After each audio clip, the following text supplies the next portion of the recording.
Dear friends, I will today explain a good question on bill of exchange on accommodation bill. Now let's start. A draw a bill of 1 lakh on B for mutual accommodation in the ratio of 40:60. It means A जो bill discount कराएगा उसमें से 40% proceedings वो अपने पास रख लेगा और 60% वो बी को दे देगा। कॉरेस्पॉन्डिंग जितना भी डिस्काउंट होगा वो भी 40:60 रेशियो में शेयर किया जाएगा। A discounted the same for 90,000 on due date. A paid 10,900। तो अभी तक इतना जो है इसकी एंट्रीज ड्रॉ करते हैं, फिर हम आगे प्रोसीड करते हैं। A draw a bill of 1 lakh on B. तो ए ने एंट्री पास की B R account debit to B account 1 lakh rupees. Accordingly B ने क्या एंट्री पास करी? A account debit to BP 1 lakh rupees. Simple. A ने bill कितने का discount करा लिया? 90,000 का। तो हमने क्या एंट्री पास करी? ए की बुक्स में bank account debit, bill 1 lakh रुपए का था, 10,000 discount to B R 1 lakh rupees. इधर हो गया इधर। अब हमारा ये जो एकोमोडेशन बिल का अरेंजमेंट था ये किस रेशियो में था? 40:60। इसका मतलब 60% proceeds and 60% charges will go to B. Accordingly A ने क्या एंट्री पास की? फंड्स कितने आए थे हमारे पास? 90। 90 का 60% उसने बी को ट्रांसफर कर दिया। अकॉर्डिंगली जो डिस्काउंट आया था उसका भी 60% बी को ट्रांसफर कर दिया। एक एंट्री बन गई ए की बुक्स में, B account debit 60,000 to bank 54 to discount 6,000। Accordingly B की एंट्री पास करेगा, bank account debit 54,000, discount account debit 6,000 to A 60,000। ये एंट्री हो गई। ये हमने यहां तक कर ली थी। On due date A paid 10,090 only. अब जब इस बिल की ड्यू डेट आई तो हम समझते पोजीशन थी कितनी। ए ने अगर हम यहाँ पे ए की बुक्स में हम यहाँ पे अगर बी का अकाउंट ड्रॉ करें तो उसने बी को 1 लाख रुपीज से क्रेडिट करा था और बी को 60,000 से डेबिट करा था। यहां तक इसका मतलब ऑन ड्यू डेट ए को बी को 40,000 रुपीज रेमिट करने थे। But according to question A paid only 10,090। तो ए ने कितनी पे करा? 10,090। तो एंट्री क्या बन गई? B account debit to bank 10,090। ये सिंपल है। अकॉर्डिंगली ए ने एंट्री पास कर दी 10,090 bank to A on due date. हमने स्पेसिफाई कर दिया। यहां तक सिंपल था, यहां तक कोई आपको प्रॉब्लम फील नहीं होगी। Now let's proceed further. A accepted a new bill in favor of B for discounting with the bank at 12% per annum for 3 months to enable B Vidagya to get required funds for payment of original bill and also get additional rupees 9,700। यहीं पे सारे का सारा हमारा एक नया point आ रहा है। यहाँ पे पॉइंट क्या है कि यहाँ पे बिल का अमाउंट हमें निकालना है। ड्यू डेट पे ए को बी को 40,000 रुपए देने थे। यहाँ पे जो हमने ये निकाले थे उसने 40,000 रुपए में से कितने पे करे? 10,900। बाकी वो बी को रेमिट नहीं कर पाया। उसका उसने क्या करा? A accepted a new bill in favour of B so that B उसको बैंक से डिस्काउंट करा ले एट 12% पर annum for 3 months to enable B to get required funds for payment for original bill and also gets additional rupees 9,700। तो point आता है कि नया बिल कितने का ड्रॉ करेंगे। वही इस क्वेश्चन का पॉइंट है। उसको समझने के लिए यहाँ पे मैंने यहाँ एंट्री तो बना दी है, बट ये अमाउंट कैसे आया इसको समझने के लिए मैं आपको वर्किंग नोट्स में लेके चलता हूँ। On due date A is required to pay 29,100। ये कैसे?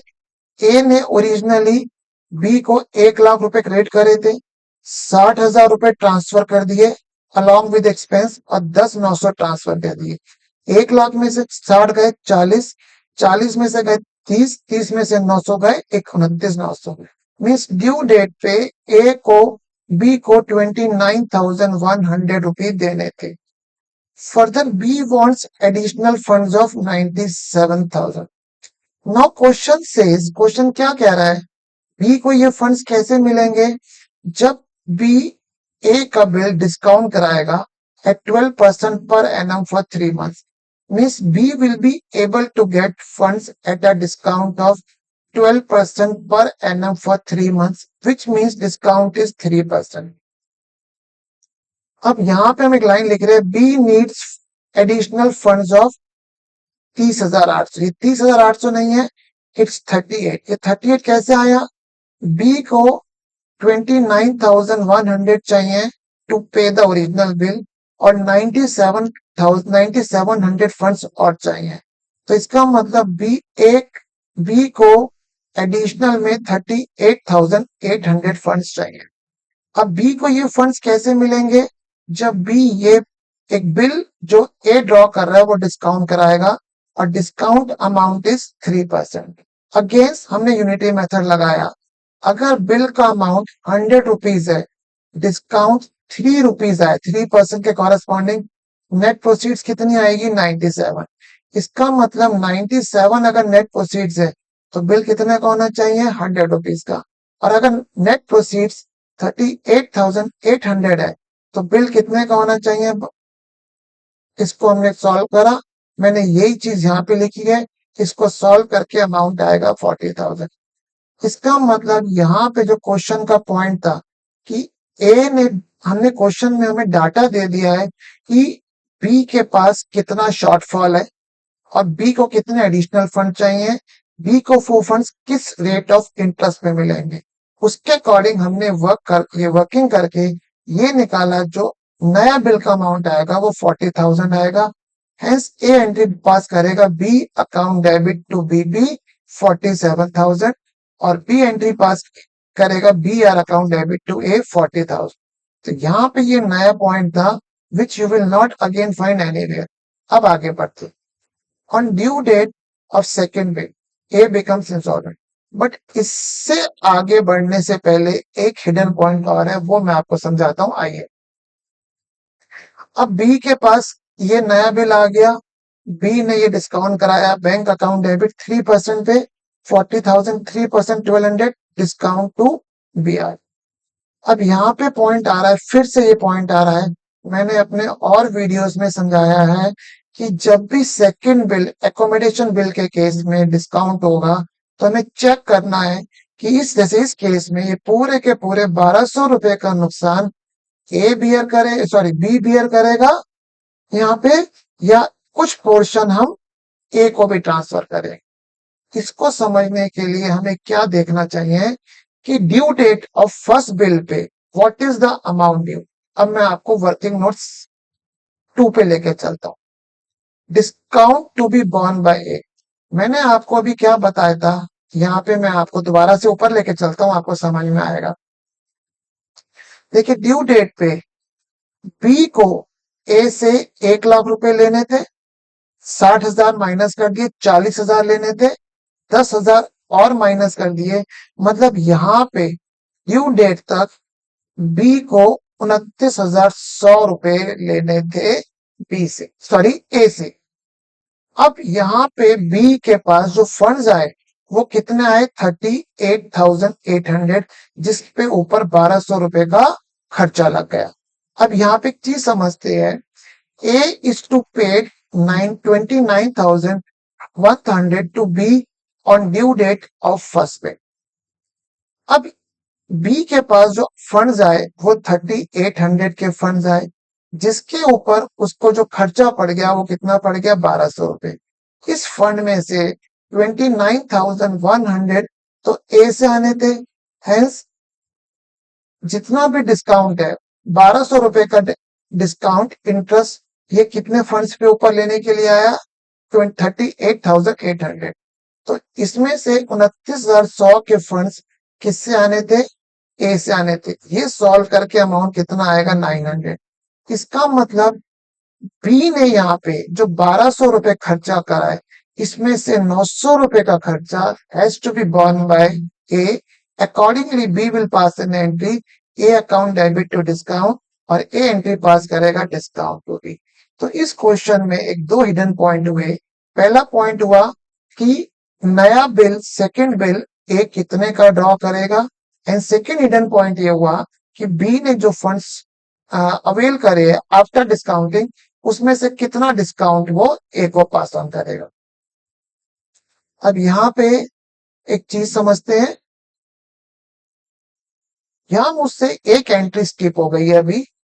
जो बी ने ये जो ओरिजिनल बी की बुक्स में लाइबिलिटी थी, जब बी के पास ये रिक्वायर्ड फंड्स आ गए तो यहाँ पे एक एंट्री और बनेगी, BP account debit to bank, because B जो है अपनी लाइबिलिटी ये डिस्चार्ज करेगा। ये एंट्री मैं भी भूल गया हूं, और मेरे पढ़ाने का एक्सपीरियंस ये रहा है कि बच्चे लोग भी फ्लो में एंट्री भूल जाते हैं।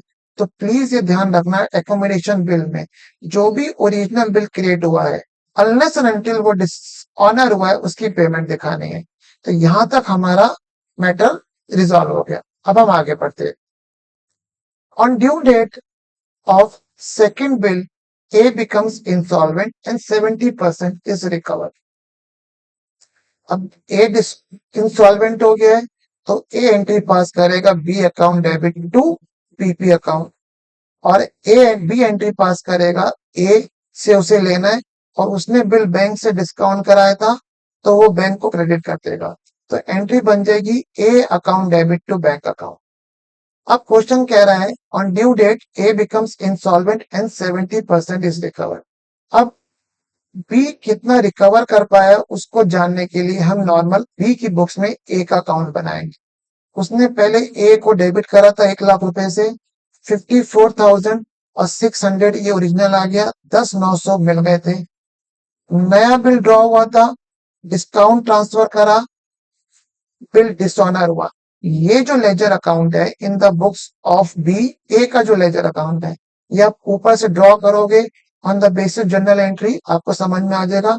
मीन्स ड्यू डेट पे जो ए सॉरी बी है, बी को ए से 30,000 रुपीज लेने थे, तो उसे कितने मिले हैं 70%। तो एंट्री क्या बन गई हमारी, bank account debit 70% 21,000, bad debts 9,000 to A. Accordingly A ने एंट्री पास कर दी B account debit to bank to deficiency account. तो इस क्वेश्चन में जो आपका हिडन पॉइंट था ये सेकंड का था कि ए ने कितने अमाउंट का बिल ड्रॉ करा, और जो हिडन पॉइंट था कि बी ने डिस्काउंट कराने के बाद ये बिल कितना डिस्काउंट वो ए को ट्रांसफर करेगा। Friends, now let's take up a small question, a conceptual question on accommodation bill. There is a dishonor of bill of 50,000 accepted by B in favor of A to help A. The said bill was discounted for 48,000. There is a noting charges of pass general entry. यहाँ पे जो bill draw करा था वो B ने करा था in favour of A to help A. अब वो बिल क्या हो गया हमारा, डिसऑनर हो गया। तो जब डिसऑनर हो गया तो ए अपनी बुक्स में बी को डेबिट करेगा कितने से, 50 से। अब अभी तक नॉर्मल बिल्स ऑफ एक्सचेंज में आप ये समझते थे जब भी बिल डिसऑनर होता था तो नोटिंग चार्जेस हम ड्रॉई को डेबिट करते थे, बट ये एकोमोडेशन बिल का क्वेश्चन है। एकोमोडेशन बिल में बी सिर्फ ए की मदद कर रहा है, जितने भी एक्सपेंस अराइज होंगे वो सारे के सारे कौन बियर करेगा, जिसको हेल्प की गई है। तो यहाँ पे नोटिंग चार्जेस ए की बुक्स में आएंगे तो B account debit noting charges 500 to bank 50-500, क्योंकि बिल बैंक के पास है और बैंक ने एनसी पे करा होगा तो बैंक ए से रिकवर करेगा। ए इसको अपना एक्सपेंस बुक करेगा और बी को नेट से डेबिट, बी को ग्रॉस बिल से डेबिट करेगा। और बी क्या करेगा, बी की बुक्स में लाइबिलिटी आ रही थी, बी अपनी लाइबिलिटी को डेबिट करेगा और ए क्रेडिट कर देगा। अगर आपको इसको समझना है तो सिंपल समझते ओरिजिनली से, आपको जल्दी समझ में आएगा। ओरिजिनल ट्रांजेक्शन बनी होगी ए टू बीपी 50,000 रुपीज, यहाँ पे ट्रांजेक्शन बनी होगी B R to B 50,000 rupees. अब इसने डिस्काउंट करा लिया, bank account debit discount account debit to B R 48,000, 2,000 and 50,000। अब बिल डिसऑनर हो गया है। अब जब बिल डिसऑनर हो रहा है तो हमें बैंक को तो पैसा देना पड़ेगा, कितना, 50,000 रुपए। अब बिल डिसऑनर हुआ, बी पे नहीं कर पाया, बी पे नहीं कर पाया, तो एंट्री करेगा BP2A 50। ये ऐसी एंट्री क्यों पास कर रहा है? बिकॉज बी सिर्फ ए की मदद कर रहा है, तो बी के बुक्स में कोई एक्सपेंस, कोई फंड्स नहीं आया।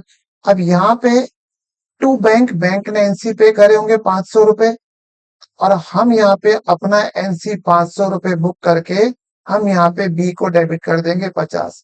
तो आप देखिए, बी क्रेडिट हुआ, बी डेबिट हुआ, बी खत्म हो गया, बी आर खत्म हो गया। तो जितने भी एक्सपेंस आएंगे ऑन अकाउंट ऑफ एकोमोडेशन, वो वही पार्टी बियर करेगी जिसने एकोमोडेशन अवेल करा है। तो आई होप आपको ये दोनों क्वेश्चन समझ में आए होंगे, conceptual question of bill of exchange. Thank you.